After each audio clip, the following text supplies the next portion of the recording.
Less than a week into the new year 2022, the global world already seems rocked by a dramatic surge in coronavirus cases as we receive reports of lockdowns and curfews imposed by authorities to clamp down on the infection.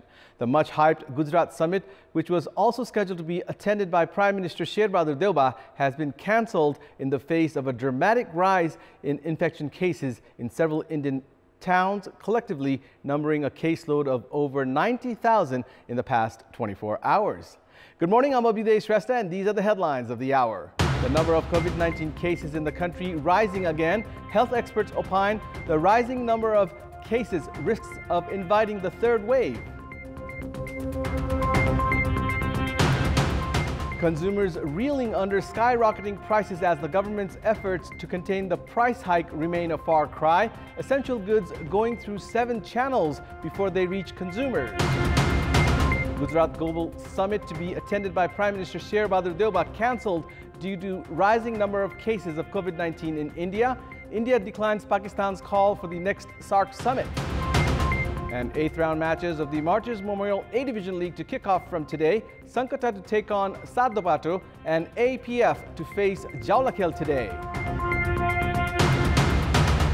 The number of COVID-19 cases has started to rise in Nepal. The infection rate, which was down to 2%, is starting to surge. Health experts opine this has increased the risk of inviting the third wave. 478 individuals tested positive to COVID-19 yesterday as 7,209 samples were tested through the PCR method. Out of the individuals tested, 6.6% of them tested positive. Likewise, 370 people were tested positive on Wednesday. The infection rate that had dropped to 2% a week ago has started to climb again.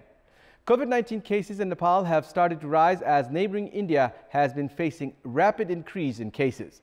Experts opine that at a time when risks of Delta and Omicron variants are increasing, it would not take long for the third wave to start in Nepal. Only 3 individuals have contracted the Omicron variant in Nepal so far.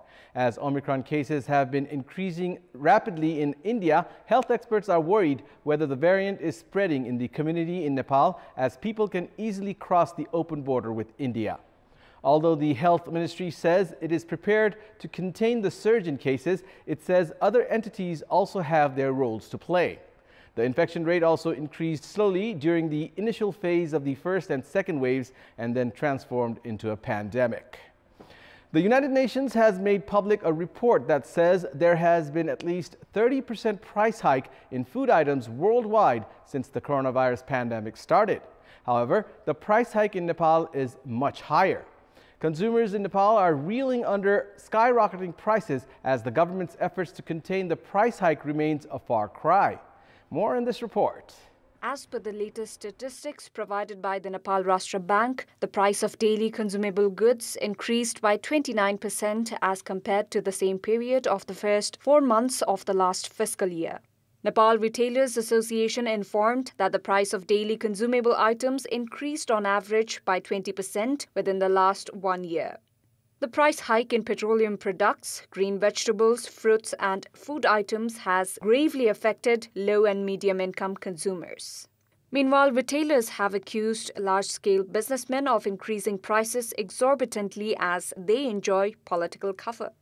The Department of Commerce has cited increasing dependency on food items and freight hike, which has accounted for the increasing prices of daily consumable goods.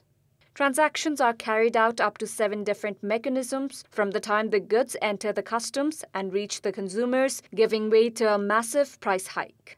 The government has increased budget for the agriculture sector every year. However, as the expected outcome has not come, people in agriculture nation like Nepal are having to spend most of their earnings in daily consumable food items. It's time now for our segment Public Pulse, where you text us with your opinion.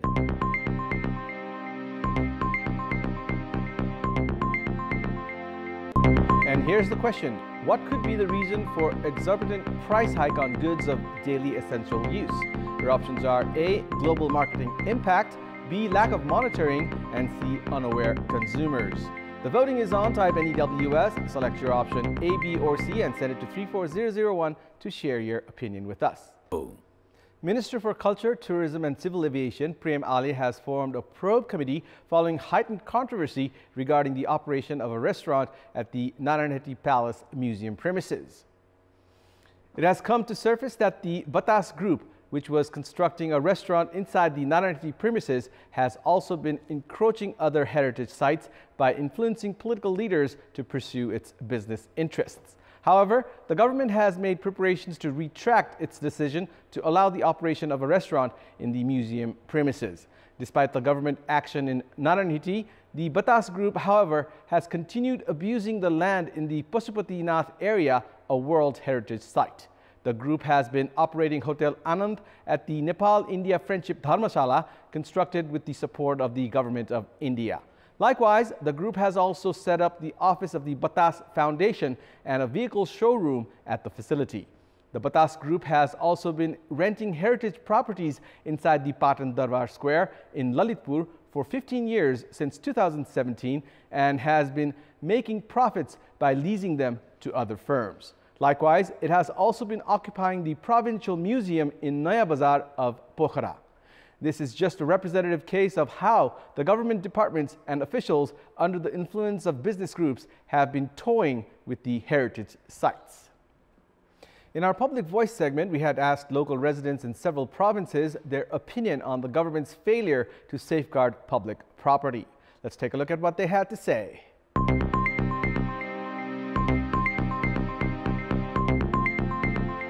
सरकार आफै कमजोर छ कानुन बनाउँछन् लागू गर्दैनन् स्थानीय मान्छेहरुले पनि चासो नलिएको कारण पनि यस्तो भएको राज्यसँग प्रष्ट नीति नहुनुको कारण नै हो जनताको पनि ध्यान जान जरुरी छ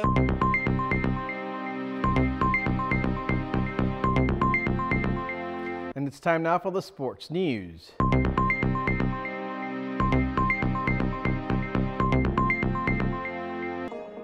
Eighth round matches of the Martyrs Memorial A Division League are to begin from today.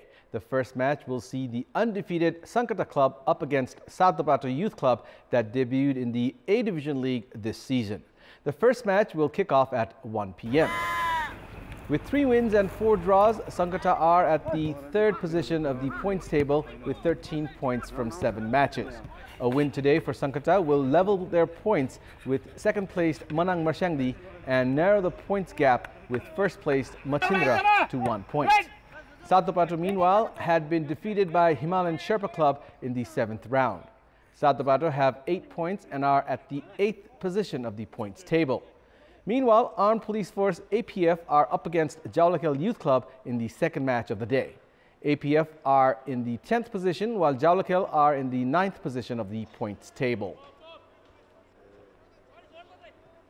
Prime Minister Cup Men's National Cricket Tournament is set to be played in 2020 format this season.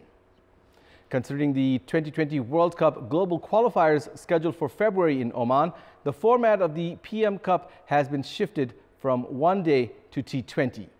Cricket Association of Nepal had earlier proposed for the change in format of the tournament with the National Sports Council. Issuing a notice yesterday, CAN has said that its proposal was accepted by the council.